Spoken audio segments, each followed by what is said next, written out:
Kali ini saya akan membahas tentang masalah tes DNA. Kenapa para Habib Ba'lawi itu tidak mau atau takut takut untuk tes DNA. Apa penyebabnya dan kenapa? Ya kan, kita bertanya-tanya kan. Disitulah kita umat ataupun masyarakat rakyat itu bertanya-tanya dengan isu-isu simpang siur, apakah betul para Habib Bani Ba'lawi ini tersambung dengan zuriatnya Rasulullah, tersambung kepada Rasulullah Shallallahu Alaihi Wasallam, begitu kan?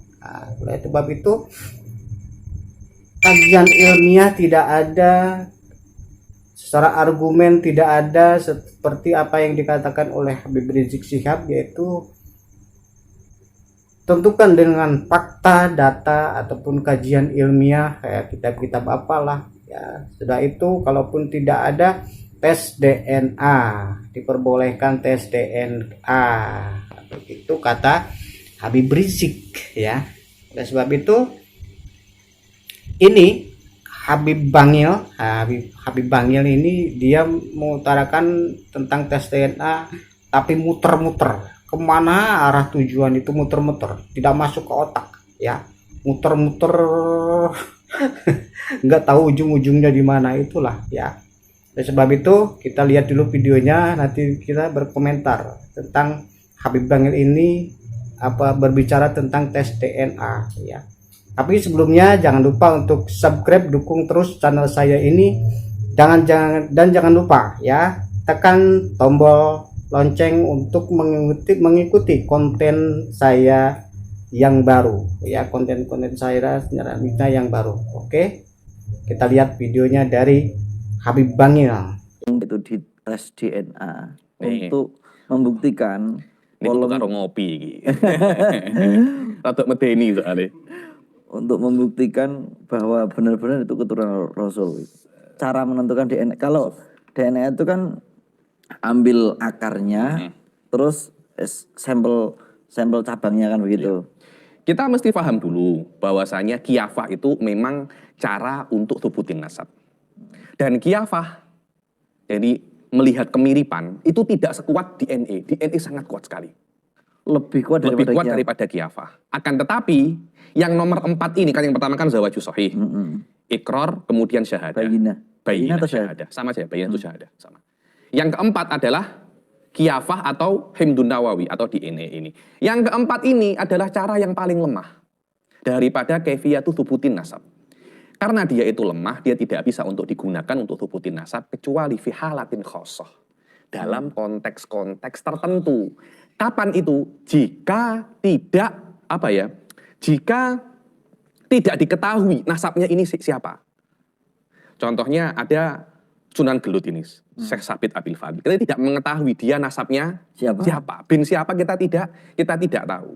Dan itu masih masih kecil. Kemudian ada orang yang mengklaim Sabit adalah anak saya. Oh, ini adalah anak saya. Ketika itu ada 2 orang yang mengklaim bahwasanya Sabit itu anaknya, satunya Abdul Khalik, satunya Abdul Jabbar. Nah, ini saling mengklaim. Ini Sabit bin Abdul Khalik atau Sabit bin Abdul Jabbar dalam konteks ya.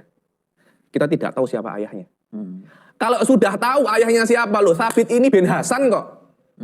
Kemudian ada 2 orang mengklaim ini adalah anak saya, tidak boleh. Apa guys teman dia kok sampai diklaim-klaim banyak orang gitu? Wah, kita tanya, mungkin dia penjual Maduna gitu. Ketika orang itu nasabnya sudah ma'ruf, tidak boleh Anda menggunakan ini untuk mengganti nasab Anda. Jadi nasab Anda ada bin siapa? Abdul Jamal. Bin Abdul Jamal. Nasab ayah Anda sudah tahu, sudah ma'ruf Abdul Jamal. Semua orang tahu Anda itu Mundir bin Abdul Jamal. Anda iseng-iseng tes DNA kepada saya. Subhanallah, matching. Matching. Ini 100% sama. 100% sama. Apakah boleh Anda bertukar daripada bin Abdul Jamal menjadi bin Muhammad Bakir Assegaf? Apakah boleh semacam itu? Tidak boleh.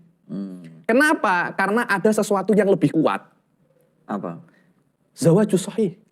Ada pernikahan yang sahih disaksikan oleh banyak orang.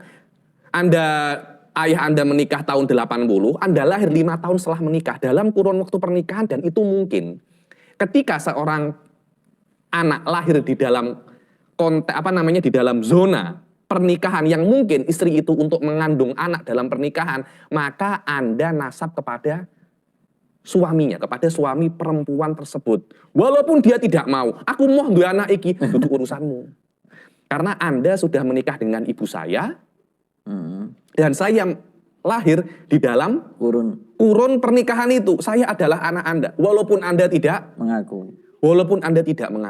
Itu yang namanya zawajus shahih, dan itu yang paling kuat. Tidak bisa dinafikan hanya dengan kiafah atau dengan DNA. Tiba-tiba loh, ada orang qaif daripada Bani Mudlij mengatakan, wah, kok antara Sabit Abil Fadil sama Mundir kok ada kemiripan. Jangan-jangan imma Anda ini Mundir bin Abdul Jabbar atau Sabit bin Abdul Jamal, apa semacam itu. Tidak bisa.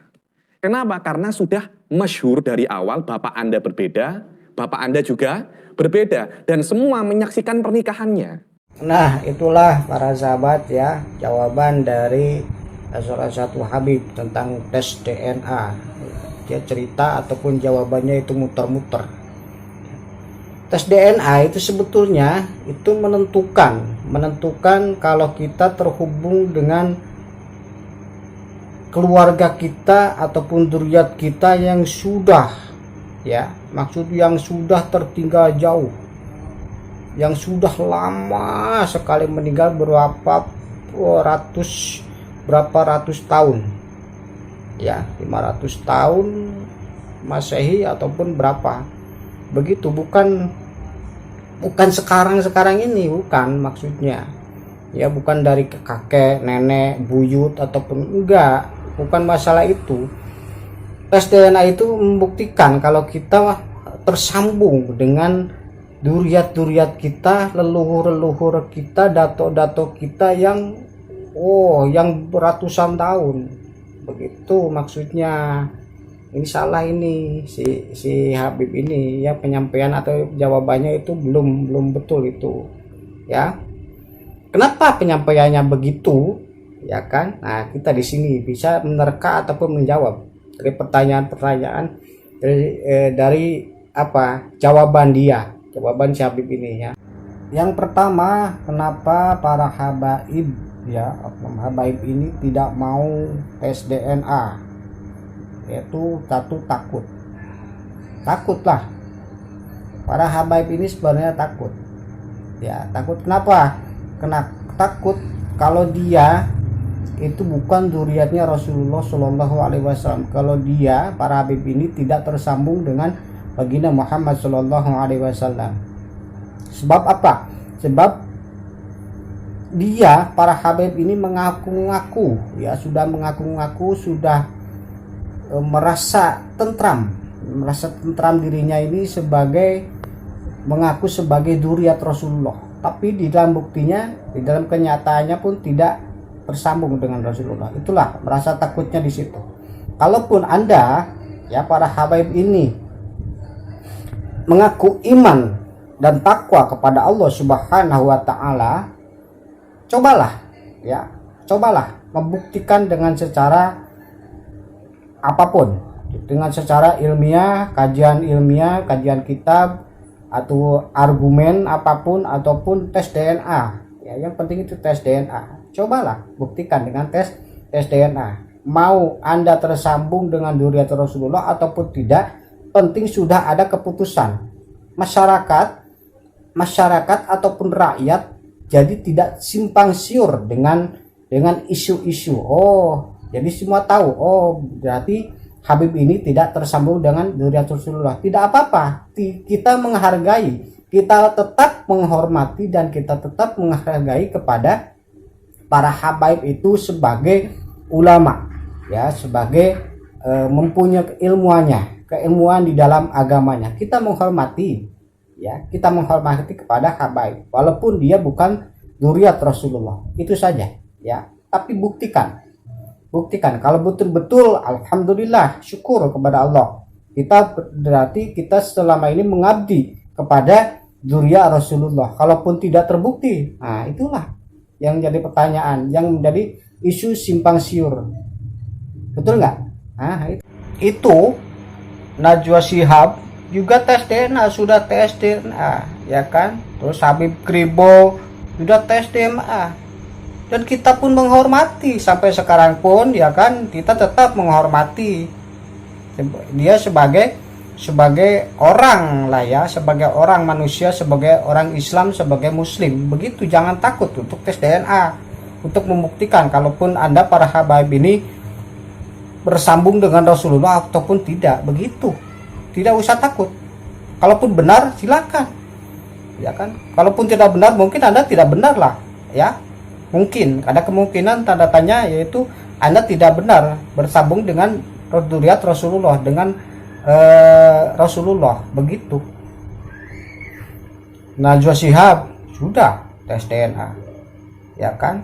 Habib Kribo dan oknum Habib yang lain sudah tes DNA. Kenapa Anda, contohlah, sebab sekarang yang menggembor-gemborkan tes DNA yaitu Habib Rizik Syihab. Tapi yang terpenting di sini yang harus tes DNA yaitu Bahar bin Semaid. Nah, Habib Bahar bin Semaid itu harus tes DNA.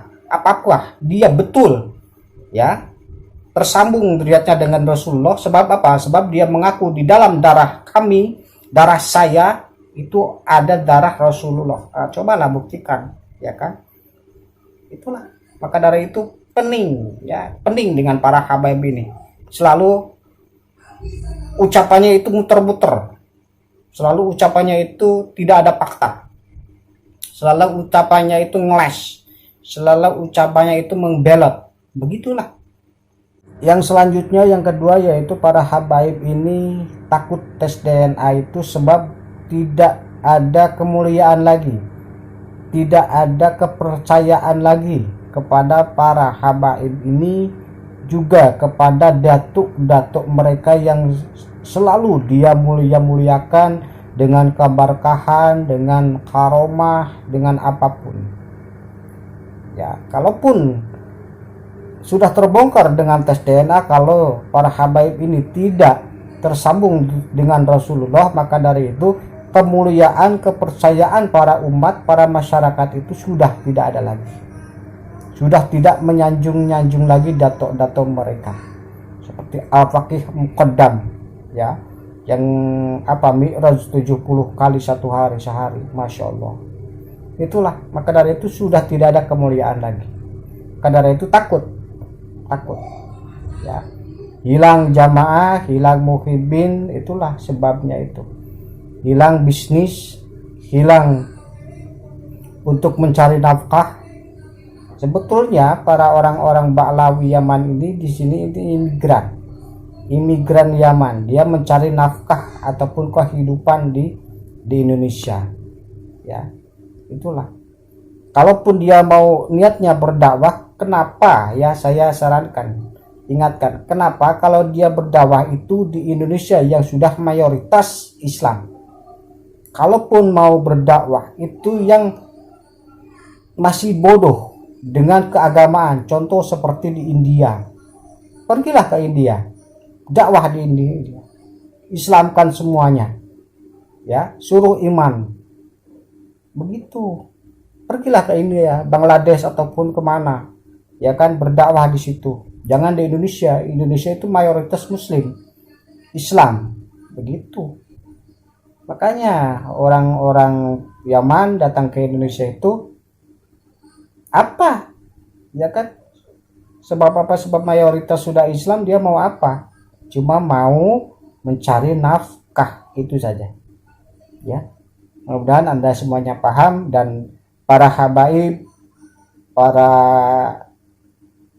oknum-oknum habaib mau jujur, terus terang, dengan secara adu argumen, adu data, adu bukti, ataupun dengan data kitab apapun, ataupun yang terakhir secara tes DNA. Itu saja untuk membuktikan kalaupun Anda tersambung dengan Rasulullah. Ya, menyampaikan isu-isu yang masih mang-mang ataupun was-was ya, isu-isu yang simpang siur antara Anda para habaib ini termasuk bersambung dengan zuriat Rasulullah ataupun tidak. Itulah isu yang harus diluruskan. Wabillahi taufiq wal hidayah. Assalamualaikum warahmatullahi wabarakatuh.